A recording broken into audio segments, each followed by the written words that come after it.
You need to make these numbers work, Natalie. Investor confidence depends on it, my boss Brent Douglas said, sliding a folder across his mahogany desk. The fluorescent lights in his corner office buzzed overhead as I stared at the quarterly reports spread before me. My name is Natalie Serrano, and I had been a senior accountant at Glenforge Innovations here in Denver for 6 years. At 34, I thought I had seen everything in the corporate world, but nothing prepared me for what Brent was asking me to do that gray October afternoon. The company specialized in renewable energy consulting, and our reputation had been built on integrity and transparency. At least, that's what I believed until that moment. I don't understand what you mean by make them work, I said carefully, though the knot in my stomach told me I understood perfectly. The quarterly figures showed a significant loss in the third quarter, primarily due to 3 major contracts falling through and unexpected equipment failures at our wind farm projects. Brent leaned back in his leather chair, his expensive suit perfectly pressed despite the late hour. Come on, Natalie. You've been here long enough to know how these things go. We need to show growth, not decline. Our investors are expecting a 15% increase, and these numbers... He gestured dismissively at the reports. These won't cut it. I felt my heart race as I looked at the actual figures again. We were showing a 12% loss, not the 15% gain he wanted reported. Brent, these are the real numbers. I've triple-checked everything.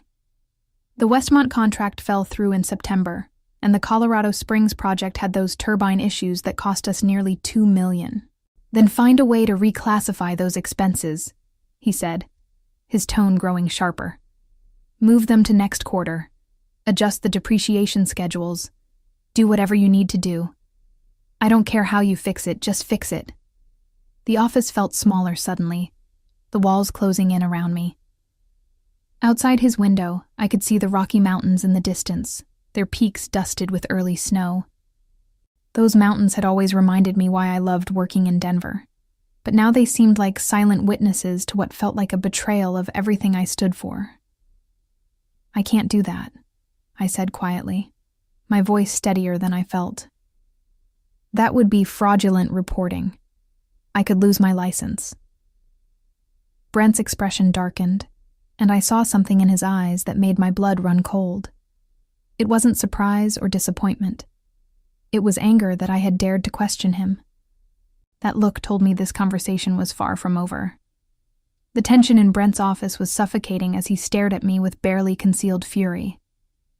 I had worked for him for 3 years since he became the chief financial officer, and I thought I knew him well.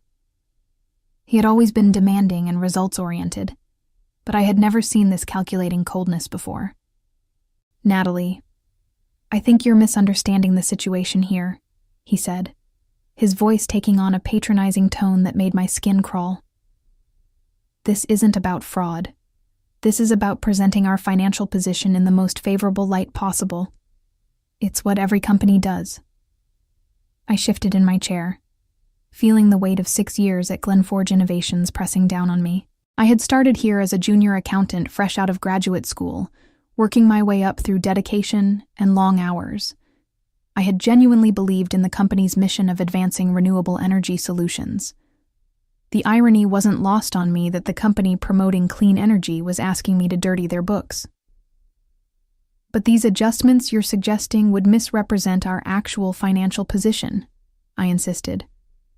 Moving expenses between quarters, manipulating depreciation schedules, that's not presenting things favorably, that's falsifying records.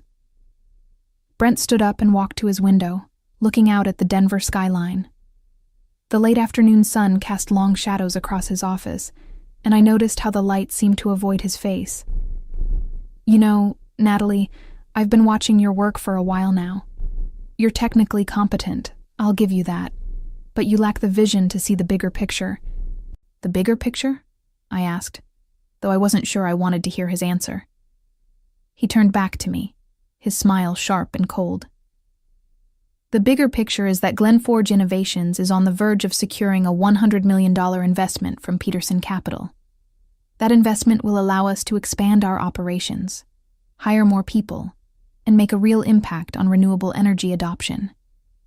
But if we show a loss this quarter, Peterson walks away.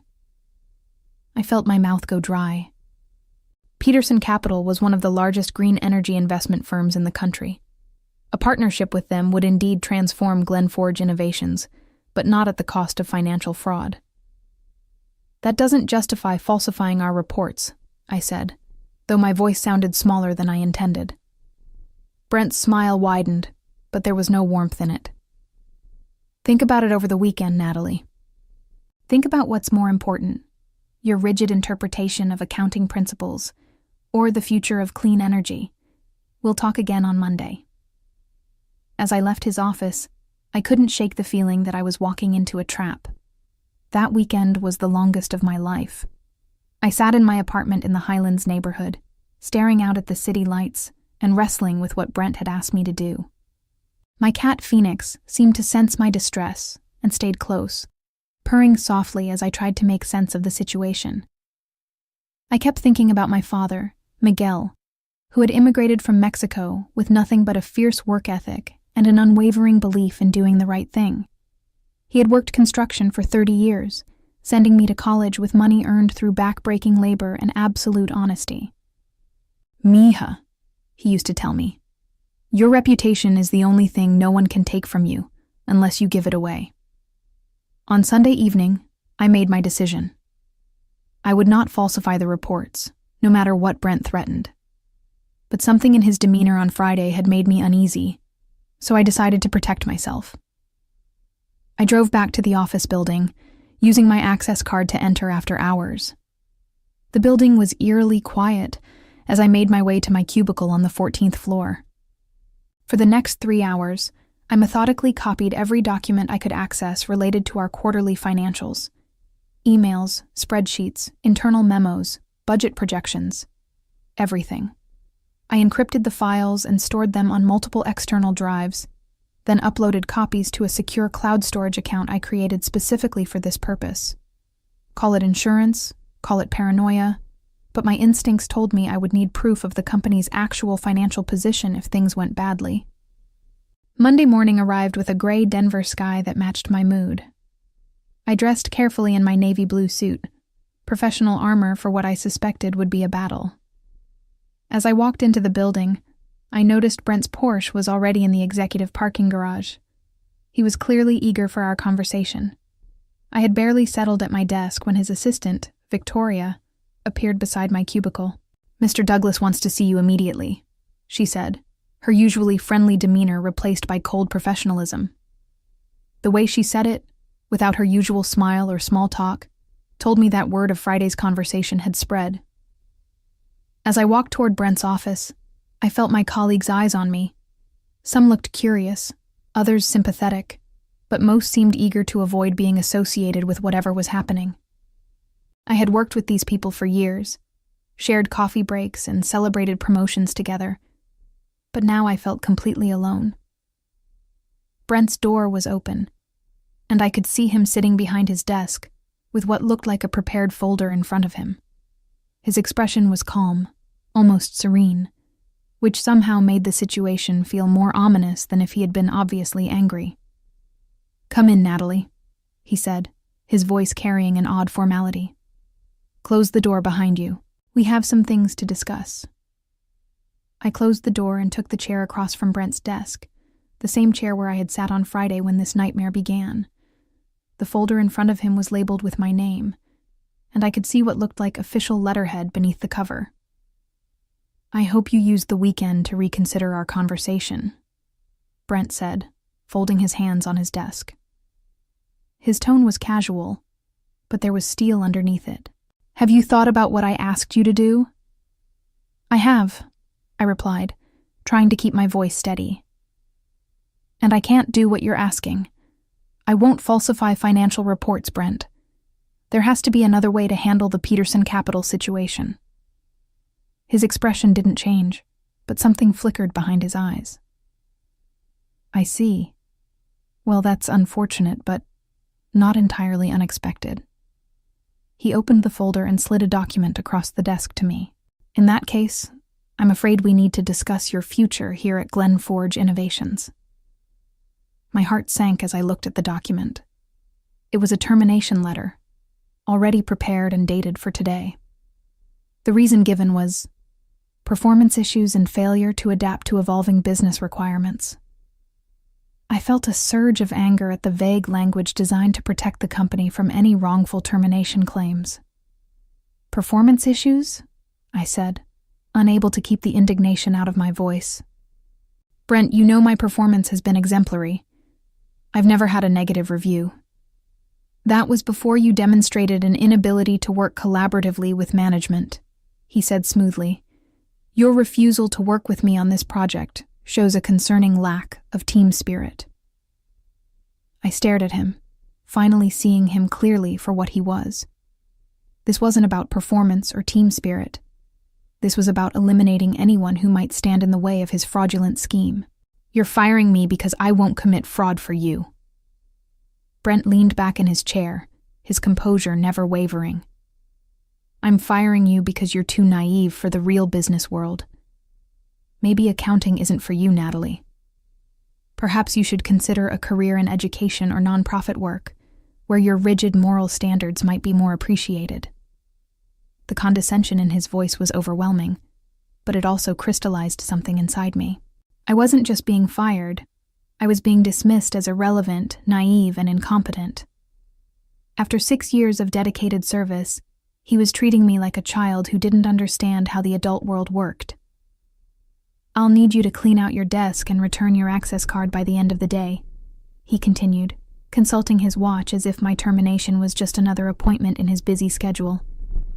Victoria will escort you to your workspace and observe while you pack your personal items. I signed the termination papers because I had no choice, but as I wrote my name, I felt something shift inside me. Brent thought he was getting rid of a problem, but he had no idea what he had just unleashed. One more thing, he said as I stood to leave. You signed a non-disclosure agreement when you started here. I trust you remember the terms regarding confidential company information. The threat was clear, even wrapped in legal language. He was warning me to keep quiet about what I had seen and heard. I nodded silently, not trusting myself to speak without revealing the fury building inside me. As Victoria appeared at the door to escort me out, I took one last look at Brent. He had already turned his attention to his computer screen, dismissing me as if I had never existed. He thought this was over, but he was wrong. He had no idea that his worst nightmare was just beginning. The walk from Brent's office to my cubicle felt like a funeral march. Victoria walked beside me, her clipboard in hand and her expression carefully neutral. I could feel the eyes of my colleagues following us, but no one spoke. The entire floor seemed to hold its breath as news of my termination spread through the office grapevine. My cubicle looked exactly as I had left it on Friday. Family photos, my favorite coffee mug with the Colorado flag on it, the small succulent plant that had somehow survived 3 years of office fluorescent lighting. These personal touches that had made the space mine for 6 years now felt like artifacts from someone else's life. You have 1 hour to pack your personal belongings, Victoria said, consulting her clipboard. I'm required to observe to ensure no company property is taken. I nodded and began gathering my things, my mind racing even as my hands worked automatically. The encrypted files I had copied over the weekend were safely stored at home, but I needed to be careful not to give any indication that I had taken anything from the office. Victoria watched me with the intensity of a security guard, making notes on her clipboard about everything I put in the cardboard box. As I packed my desk drawer, I found the business card that Janet Rodriguez, a reporter from the Denver Business Journal, had given me 6 months ago. She had been writing an article about women in renewable energy finance and had interviewed several of us at Glenforge Innovations. At the time, I had been proud to represent the company in a positive light. Now, that business card felt like a lifeline. Personal effects only, Victoria reminded me as I hesitated over a stack of industry publications. Those belong to the company. Of course, I said, slipping Janet's business card into my pocket while Victoria was distracted by someone asking her a question. The move was subtle, natural, and completely unnoticed. My colleague Jessica appeared at my cubicle as I was packing the last of my personal items. She had started at Unforgettable Innovations the same week as me 6 years ago, and we had become close friends. Her face was pale with shock and concern. "Natalie, what happened?" she whispered, glancing nervously at Victoria. "Everyone's saying you were fired, but that can't be right." I looked at her for a long moment, wanting desperately to tell her the truth, but knowing I couldn't. Not here, not with Victoria watching and listening to every word. "I disagreed with management about some accounting practices," I said carefully. "It seems they felt my position was no longer sustainable." Jessica's eyes widened with understanding. She was an accountant too, and she knew exactly what kind of disagreements could lead to sudden termination. "I'm so sorry," she said quietly. "This isn't right." "Thank you," I said, meaning it. It was comforting to know that at least one person saw through the company's narrative about performance issues. As I carried my box toward the elevator, I passed the conference room where the quarterly review meeting was scheduled for Thursday. Through the glass walls, I could see the presentation materials already set up, ready for Brent to present his falsified numbers to the board and potential investors. The sight made my stomach turn, but it also strengthened my resolve. By the time I reached the parking garage, I had made my decision. Brent thought he had silenced me with threats about non-disclosure agreements and professional reputation. He thought I would slink away quietly, grateful to avoid a public scandal. But he had underestimated me completely. As I drove home through the Denver traffic, I was already planning my next move. That evening, I sat in my apartment with the encrypted files spread across my laptop screen and Janet Rodriguez's business card in my hand. The weight of what I was about to do settled on my shoulders like a heavy blanket, but I knew there was no turning back. Brent had made his choice when he decided to fire me rather than abandon his fraudulent scheme. Now I would make mine.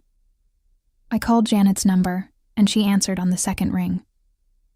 Denver Business Journal, Janet Rodriguez speaking. "Hi, Janet. This is Natalie Serrano. We met about 6 months ago when you interviewed me for your article about women in renewable energy finance." "Of course I remember you," Janet said, her voice warming with recognition.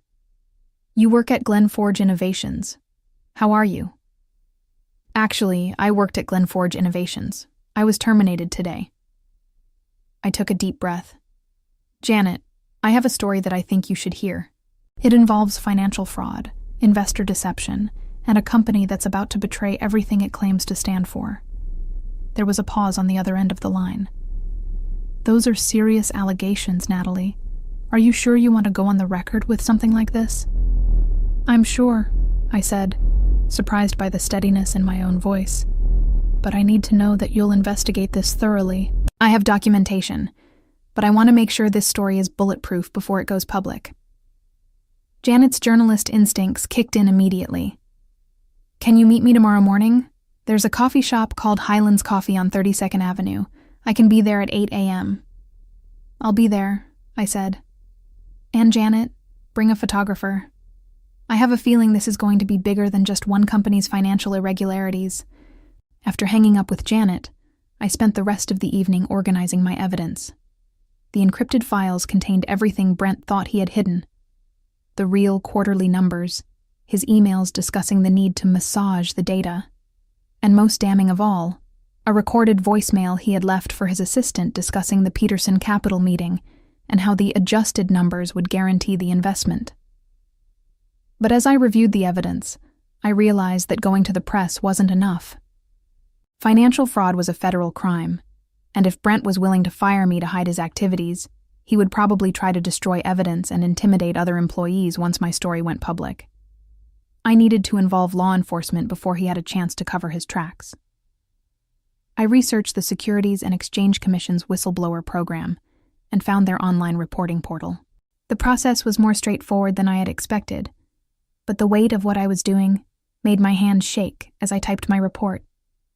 This wasn't just about revenge or justice. I was potentially destroying careers, ending relationships, and exposing criminal activity that could send people to prison. But then I thought about the Peterson Capital investors, who would make decisions based on false information. I thought about the employees who might lose their jobs when the fraud eventually came to light anyway. I thought about my father's words about reputation and integrity. By midnight, I had submitted a detailed report to the SEC, complete with all the documentation I had gathered. The automated response told me that an investigator would review my submission and contact me within 72 hours. I fell asleep that night with my laptop still open, the screen glowing in the darkness like a beacon of hope. Brent thought Monday's confrontation had ended with his victory. He had no idea that it was just the beginning of his downfall. Tuesday morning arrived with the kind of crisp October air that made Denver feel alive with possibility. I met Janet Rodriguez at Highlands Coffee exactly at 8 a.m., carrying a folder that would change everything. The coffee shop was busy with the morning rush, but Janet had secured a corner table where we could talk privately. "Before we start," Janet said, setting up her digital recorder, "I want you to know that I've already done some preliminary research on Glenforge Innovations. There have been rumors in the industry about aggressive accounting practices, but nothing concrete enough to report." I slid the folder across the table to her. "Here's your concrete evidence." For the next 2 hours, I walked Janet through every document, every email, every piece of evidence that showed Brent's fraudulent scheme. Her expression grew more serious with each revelation, and I could see the journalist in her calculating the scope and impact of the story. "This is incredible," she said finally, looking up from the documents. "Natalie, you realize this could bring down the entire company? And probably several careers along with it?" "I realize that," I said quietly. "But what's the alternative? Let them defraud investors and continue operating on false pretenses? How many more people will get hurt if this continues?" Janet nodded, her respect for me evident in her expression. "You're right, of course. This story needs to be told." She paused, studying my face. "But I have to ask, are you prepared for the backlash? Brent Douglas isn't going to take this quietly, and he has resources to fight back." I thought about my father's words, about integrity and reputation. "I'm prepared," I said. "The truth needs to come out, whatever the consequences." Janet smiled and extended her hand. "Then let's make sure the truth gets told properly. I'll have this story ready for tomorrow's edition." Wednesday morning, I woke up to 17 missed calls and 43 text messages. The Denver Business Journal had published Janet's article online at 6 a.m., and by 7 a.m., it was trending on social media. The headline read, "Glenforge Innovations CFO accused of investor fraud in whistleblower report." My phone rang again. It was Agent Patricia Wong from the SEC. "Miss Serrano, I'm calling about your whistleblower report. We've reviewed your evidence and we're opening a formal investigation. Can you meet with me this afternoon?" "Of course," I said, my heart racing with a mixture of fear and vindication. "There's something else," Agent Wong continued. "Based on the severity of your allegations and the strength of your documentation, we're coordinating with the FBI's Financial Crimes Division. They'll be executing search warrants at Glenforge Innovations this morning." I nearly dropped my phone. "This morning?" "In about 2 hours," she said. "I wanted to give you advance notice because there's going to be significant media attention. Are you prepared for that?" Before I could answer, my doorbell rang. Through the window, I could see news vans already gathering on my street. The story was bigger than even Janet had predicted. By 9 a.m., federal agents had descended on Glenforge Innovations. I watched the live coverage from my living room, seeing my former colleagues standing in confusion as FBI agents carried boxes of evidence out of the building. The cameras captured Brent being escorted from his office, his face pale, and his hands visibly shaking. The reporter on scene announced that the company's stock had been suspended from trading and that criminal charges were expected to be filed within days. Peterson Capital had already issued a statement withdrawing their investment offer and expressing their commitment to ethical business practices. It was over. Brent's carefully constructed fraud had collapsed in less than 72 hours. As I watched Brent's empire crumble on live television, I realized that justice wasn't just about punishment. It was about protecting others from the harm he would have caused. My father would have been proud. I had protected my reputation by refusing to compromise my integrity. And in doing so, I had probably saved countless investors from financial devastation. The road ahead would be challenging, with legal proceedings and career rebuilding to consider. But I had learned that sometimes the most difficult choice is also the most necessary one. Sometimes the only way forward is to burn down the very thing that's destroying you from within.